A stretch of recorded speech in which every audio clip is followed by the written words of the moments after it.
Oké, dus alleen het eerste stukje even nog, hè? Kom even. Dag, ik ben Monique van de Ven. Ik speel de rol van Olga in Turks Fruit. Je kunt me vanavond zien in televisie natuurlijk. Oké, ik geef jullie eerst een rijden en dan gaan we dus lopen pas, hè? Oké, ja, begin maar vast te starten. Ja, kom maar! U weet toch wat u tegen haar moet zeggen, hè? En Hare Majesteit wordt het liefst aangesproken met mevrouw. Ja, wat doet u mij? De Economische Hogeschool was voor deze gelegenheid omgetoverd in een ziekenhuis compleet met verpleegsters.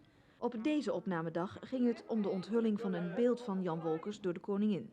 Olga, de vrouwelijke hoofdrol in Turks Fruit, het boek dat nu al zijn 24e druk beleeft, wordt gespeeld door de 19-jarige Monique van der Ven.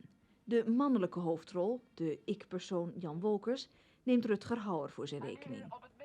Jan Wolkers en zijn vrouw Olga zijn bij de onthulling van zijn beeldhouwwerk eerst niet welkom. Oké, naar uitgangspositie zo snel mogelijk.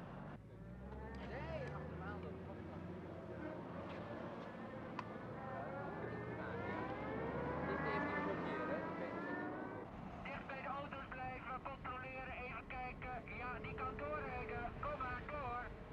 Rutger er tussendoor. En ja, daar komt Rutger opgepast erin hier. Hou tegen, daar komt Rutger. Ja, stoppen, stoppen, stoppen. Stop. Ja, wie is Olga en wat is Olga? Nou, voor mij is het gewoon een rol die ik ga vertolken. Ik wil pertinent geen tweede Olga worden. Ik ben Monique van de Ven en dat hoop ik te blijven. Ik ga dus wel die rol zo goed mogelijk doen. En ik vind wel dat ik wat met Olga te maken heb. God, je gaat natuurlijk altijd dingen, wil je gewoon zien. En die denken van nou, daar lijkt het wel, dat heb ik ook. Maar die zitten er echt wel in. Dat vind ik dus heel duidelijk met spontaniteit die ze heeft. En dan ineens weer helemaal teruggetrokken en naïef, erg impulsief is ze. En, Oh, die tekst is strak, hè, wat dat betreft. Dus, nou, gewoon, je mag wel, ik vind altijd, het aardigste is natuurlijk van die herhaling. Hè. Wegwezen man, loop, hè, zo. Maar het liefst die herhaalteksten, niet nieuwe dingen verzinnen. Daar hebben die mensen ook verstand niet voor natuurlijk. Toch? Nee, dus in die acties zijn steeds hetzelfde, zeg je dan. Oké, rustig kom eens. Hé, stop jongen. Hé, die kaart. Ben ik kwijt? Ah, deze snoesjes kennen we. Jij maakt mooi rechtop in. Rijden. Ja, die smoesjes kennen wordt een beetje slap. Ja, dat is goed. Hé, stop jongen! Ik zeg stop even. Stop! We rijden er door, zak. Schiet op.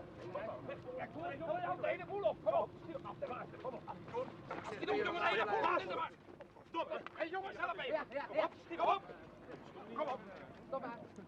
Ik ken Jan Wolkers eigenlijk niet. Ik ken alleen zijn boek. En dat is maar een boek. Natuurlijk toch. Een goed boek? Ja, maar het is een boek. En het is niet allemaal waar. Het is een verhaal. En nou, je gaat uit van het verhaal. En dat is een gegeven. En ik ga dus niet proberen Jan Wolkers te spelen.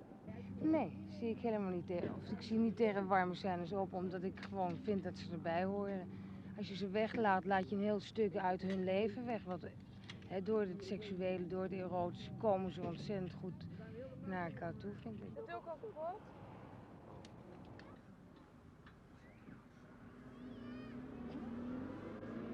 Kaart graag.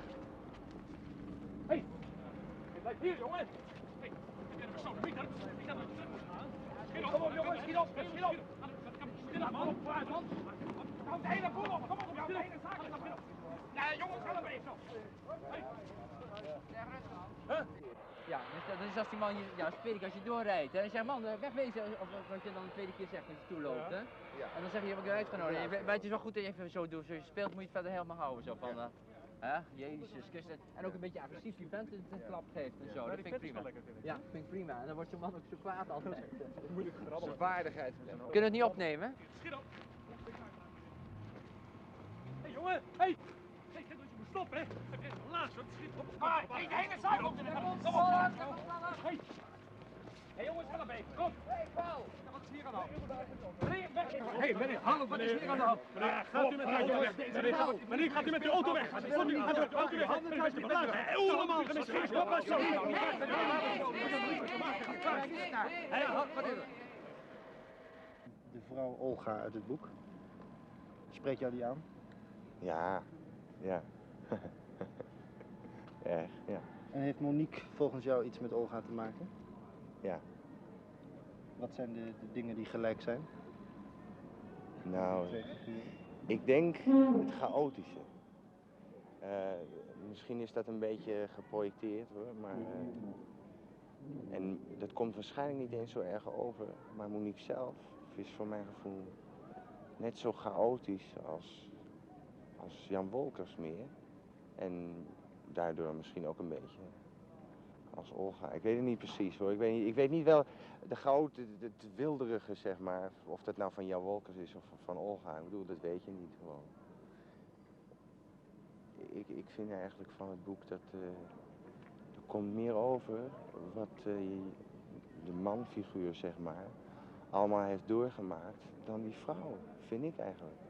Maar misschien is het ook wel echt vanuit mij gezien. Omdat ik nou toevallig die mannelijke rol moet spelen.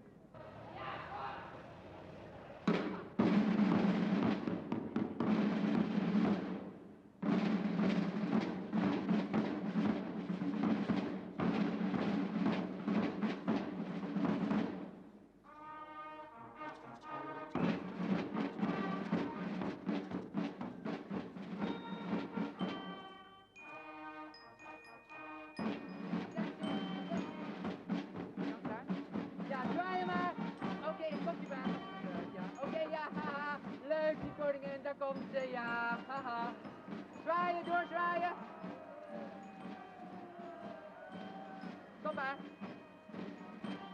Zou Olga echt bestaan hebben? Ja, ze bestaat nog. Ze loopt wild rond. Ken jij Olga? Nee. Heb je Olga wel eens ontmoet? Nee, Die ken je niet. dat is 10 jaar geleden. Nee, ze is dood. Ja.